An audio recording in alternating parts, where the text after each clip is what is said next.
সানডেতে chicken হবে না, এটা হতেই পারে না। আমাদের বড়দের বাদ হলো, ছোটরা ভাবতে পারে না যে রোববার চিকেন হবে না। পুরো চিকেন ভাত হলে আর কিছু লাগে না।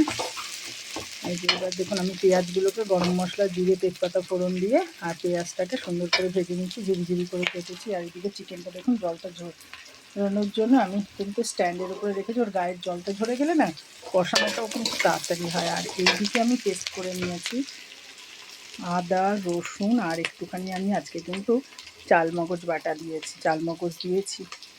এই তিনটে একসঙ্গে, টমেটো, কাঁচা লঙ্কা আমি সব একসঙ্গে পেস্ট করে নিয়েছি। এবার আমি বেশ ভালো করে কষিয়ে চিকেনটা রান্না করে ফেলব।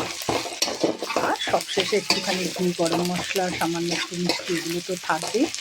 এভাবেই আজকে চিকেনটা আমি আপনাদের সঙ্গে শেয়ার করলাম। আমার পেঁয়াজটা ভাজা হয়েও গেছে, এবার আমি মশলাটা দিয়ে দেবো, তারপর আমি চিকেনটা রান্না করে ফেলবো।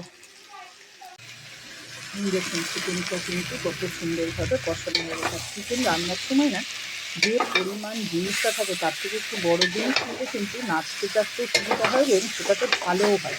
আর পরিমাণ হিসেবে যদি পাত্র ছোটো হয় তাহলে কিন্তু একটু অসুবিধাই হয়। দেখুন কত সুন্দরভাবে কষানো হয়ে গেছে। এরপর আমি দিয়ে দেবো গরম জলটা। দেখুন আমি এই গোটা গোলমরিচগুলোকে এবার একটু থেতো করে দিয়ে দেবো।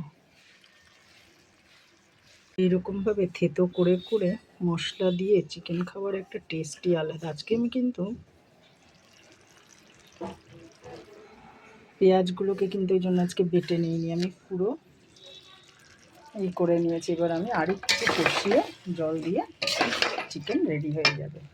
দেখুন ঢেকে ঢেকে মাংস করলে কতটা অসাধারণ হয় দেখতে, আর খেতেও তেমনি একেবারে নরম। আমি ঢেকে ঢেকে মাংসটা রান্না করলাম। আজকে এরকম একটু কষা কষাই থাকবে, একেবারে তৈরি চিকেন কষা।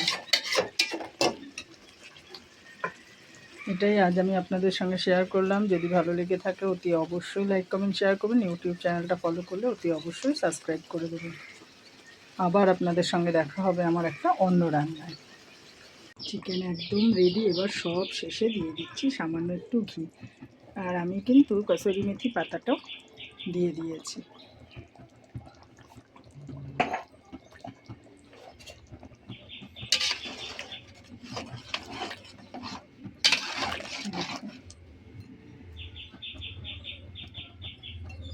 এত সুন্দর গন্ধ বেরিয়েছে,